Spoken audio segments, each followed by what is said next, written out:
प्रेम कहानी। यह कहानी मेरी नहीं, जैसलमेर से कुछ दूरी पर स्थित एक गांव में रहने वाली शालू की है। वैसे तो गांव देहात में बेटी का पैदा होना खुशी का पल तो नहीं होता, लेकिन शालू की किस्मत थोड़ी अच्छी थी। उसके परिवार में वो इकलौती लड़की थी, इसीलिए उसके पिता और बड़े भाई सभी उससे बहुत प्यार करते थे। बचपन में शालू को गांव के एक लड़के विनोद के रूप में अपना सबसे पक्का दोस्त मिल गया। वो दोनों एक साथ खेलते, बातें करते और कभी कभार झगड़ा भी कर बैठते थे। लेकिन दोस्तों में तो झगड़ा होता ही है। बस यही सोचकर शालू और विनोद फिर से दोस्त बन जाते। विनोद और शालू के परिवारों में भी अच्छी दोस्ती थी, इसलिए उन दोनों का मिलना जुलना किसी को नहीं अखरता। जैसे जैसे समय बीतता गया, शालू और विनोद का आपसी लगाव भी बढ़ने लगा। दोनों के बीच जो रिश्ता पनपनाने लगा था, वो दोस्ती में शायद बढ़कर था। ऐसा एक भी दिन नहीं गुजरता था जब विनोद और शालू एक दूसरे से ना मिले। वो शायद एक दूसरे से प्यार करने लगे थे, बहुत प्यार। ये सिर्फ जिस्मानी प्रेम नहीं था, बल्कि सच्चा प्यार था।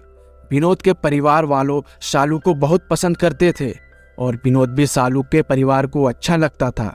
इसीलिए अभिभावकों की ओर से जल्द ही उन दोनों के विवाह की योजना बन गई। दोनों अपने विवाह की बात सुनकर बेहद खुश थे, लेकिन उनकी इस खुशी को जाने किसी की नज़र लग गई। एक दिन विनोद को भयंकर बुखार चढ़ा और वो बेहद बीमार रहने लगा। शालू और विनोद के परिवार वालों ने विनोद की खूब सेवा की। पहले तो गांव के ही एक हकीम से दवाई चलती रही, लेकिन तबीयत में कोई सुधार न होने के कारण शहर से डॉक्टर बुलाया गया। लेकिन जब तक डॉक्टर आता, विनोद अपना शरीर छोड़ चुका था। पहले तो किसी को भी ये यकीन नहीं हुआ कि मात्र 21 साल में ही विनोद इस दुनिया को अलविदा कह गया है। लेकिन जब डॉक्टर ने विनोद की मरने की पुष्टि की, तो पूरा परिवार शोकुल गया। लेकिन एक व्यक्ति था जिसकी आंख में से एक आंसू भी बाहर नहीं निकल पा रहे थे। वो थी विनोद की होने वाली पत्नी और उसकी बचपन की दोस्त शालू। शालू एक पत्थर की तरह बन गई थी।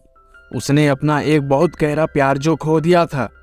कहते हैं समय सब घाव भर देता है, लेकिन शालू के जख्मों को तो समय भी भर ना पाया। विनोद के परिवार ने तो उसके बिना जीना सीख लिया था, लेकिन शालू खुद को अभी भी ये समझा नहीं पा रही थी कि विनोद सब उसके साथ नहीं है। शायद विनोद ने कभी उसका साथ छोड़ा ही नहीं है। 2 महीने बीत चुके थे और अब शालू के परिवार वालों उस पर किसी और से विवाह करने के लिए जोर डाल रहे थे। शालू दिल से विनोद को अपना पति मान चुकी थी, इसीलिए वो किसी और से विवाह नहीं कर सकती थी।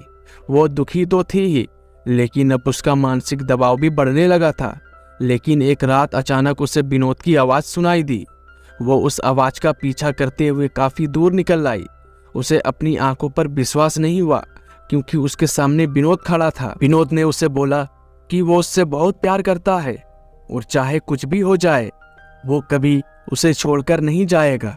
शालू ने उसका हाथ पकड़ने की कोशिश की, लेकिन वो उसे छू नहीं पा रही थी, मानो जैसे विनोद नहीं, उसकी परछाई खड़ी हो। शालू समझ नहीं पा रही थी कि ऐसा क्यों हो रहा है। वो अपने विनोद को छू क्यों नहीं पा रही है। दोस्तों, कहानी यहीं पे ख़त्म होती है। Thank you for watching.